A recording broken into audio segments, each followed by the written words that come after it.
Chapter 28. It had taken them a little over an hour before Sadar had driven them to a truck stop with showers. Alicia felt a little better after the drink and another nap, but she still ached any time that she moved. Kenny wanted to heal her again, but Alicia was pretty sure she would not die, and she didn't want them giving away their position. She was grateful for the shower, though. Alicia caused a few glances as she walked in, wrapped in blankets. However, most everyone went right back to their own business. In the shower stall, Alicia had to peel off the blanket from her skin. The plasma seemed to coat her entire body, and she was again struck with gratitude for being alive. When the water hit her skin, she flinched, not from pain but anxiety. The pinpricks as the water hit her skin reminded her of the attack. She closed her eyes and focused on the soap cleaning off her body instead. She scrubbed and scrubbed until the water reached its time limit and shut off. Her skin still had a faint smell of iron and a slightly pink tint, but she felt better than she had since the incident. When she opened the stall curtain and walked into the changing area, the blanket she had worn was gone. In its place was a shirt with Illinois on the front of it. There was a matching pair of sweats. The material was gentle against her sensitive skin, and Alicia was grateful, although the elf did not seem to have a concept of bras and underwear. Sadar and Kenny were sitting in the truck stop diner. Kenny was eating an adult-size hamburger with a huge milkshake. There was an extra plate of fries by him as well. "I ordered you a hamburger as well," Sadar said. "You should probably eat some, but if you can't finish, then Kenny will help you. I'm going to order some food to go as well, so it's not as suspicious." "You mean how an 8-year-old can manage to eat all that food?" "Yes, that." "How can he? I used to have to make him finish 2 eggs in the morning, and now he can eat an entire crow." At that, Kenny looked up and smiled. Alicia relaxed a little at seeing her son back to his goofy self. Then he went back to eating as fast as he could without choking. "It's the magic," Sadar said. "He has done a lot. Eventually, his body will stabilize and he won't have to eat as much. Unless he keeps doing this much magic all the time." By the time they returned to the car, Alicia felt better than she had in a while. It only slightly hurt to move, and she was no longer clouded by pain. Alicia stood outside the car, between the open door and the seat, and looked at Sadar, helping her son into his seat. Sadar did not look quite so well. He looked tired and even a little sad. Alicia figured that losing his worldview probably bothered him more than he let on. "I can drive so you can catch a nap," Alicia said. "I don't think you are fit enough quite yet for driving, and I'd have to stay awake to give you directions anyway. I'm good." He stopped by her door and held out his arm towards her. She went to refuse it, but that would just be petty. So she used his arm as support as she eased back into the seat. "You are anything but good," she said as he slid into his own seat. "You look exhausted and like you have just come off a long work shift or a weekend of partying. You haven't had a break in the last few days and you haven't slept since we've met.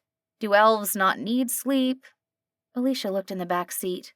Kenny was asleep again, the remnants of 2 more takeout burgers next to his seat. He had to sleep, but he was also half human. "Elves have to sleep," Sadar said. "You sure do not seem to.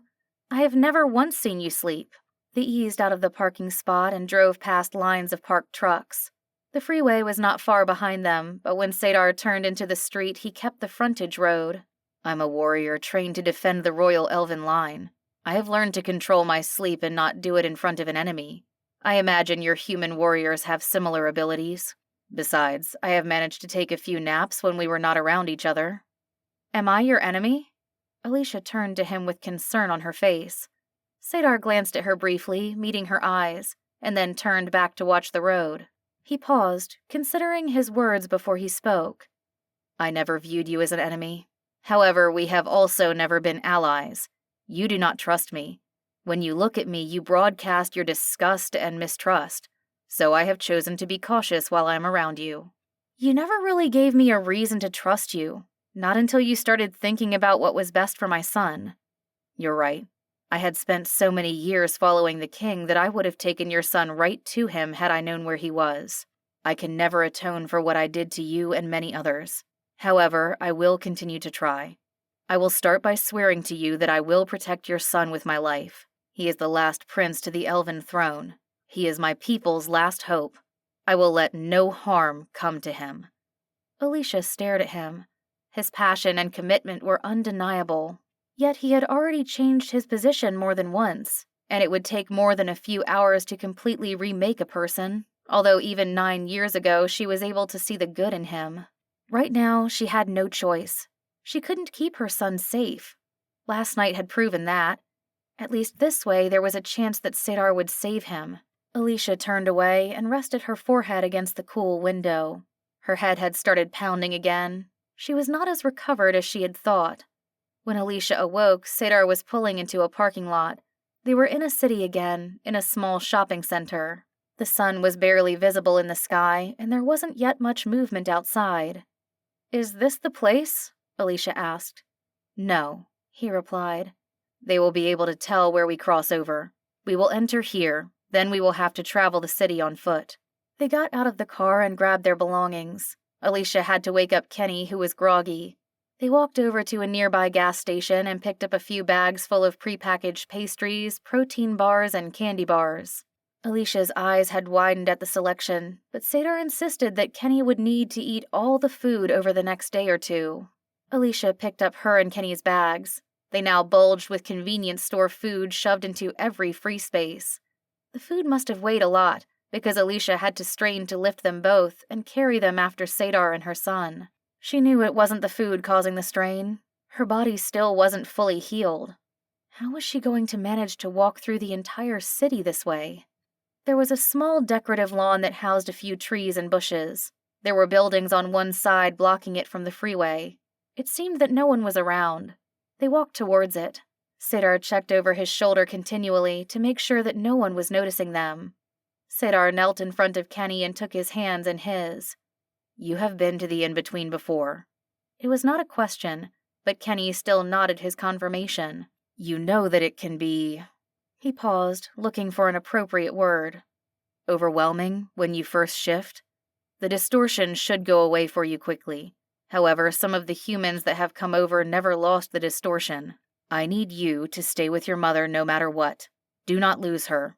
You may have to help her to know what is in the elven world and what is in the human world." Alicia stood there looking down at them, annoyed that they talked about her like she was not there. She opened her mouth to tell Cedar what she thought about putting her son in charge of her welfare, but before she got a word out, he gave her a scathing look and left to do a final circle to make sure their surroundings were safe.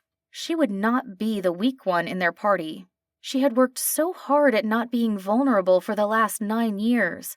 But even as she thought this, her head continued to pound, and the weight of the backpack made her want to collapse. "When we shift, you will see both worlds," Cedar said as he returned. "You will see both the elven and human world. You will need to concentrate hard on the elven world and block out the human world's familiarity. If a car comes barreling towards you, you cannot react. It cannot hurt you. If you react, then everyone will know that you are human." "I thought everyone would know I'm human anyway." "There has not been a human in the in-between in over 100 years. I'm hoping that no one notices." "Do elves see both worlds all the time? Do they have to pretend away the human world like it is some non-existent parallel universe?" Alicia asked. "No. Most elves spend their whole lives in the in-between. They see nothing except their world. Those of us who can travel to the human world only see both worlds after a shift. Then we adjust and see the correct world. If I try, really try, I can see between the worlds. I glimpse to make sure that I'm shifting into a place where the humans will not see me, but it takes so much energy that I do not bother. I have places that I have memorized that are safe places to shift. This is one of them. Are you ready?" He looked at both of them, making sure they were ready to make the transition. Kenny reached out and grabbed Alicia's hand. Cedar reached out and put a hand on her shoulder. "Shifting in someone else is a lot like just shifting in yourself," Cedar said. "All you have to do is include the other person as an extension of yourself." Kenny nodded, and then they shifted.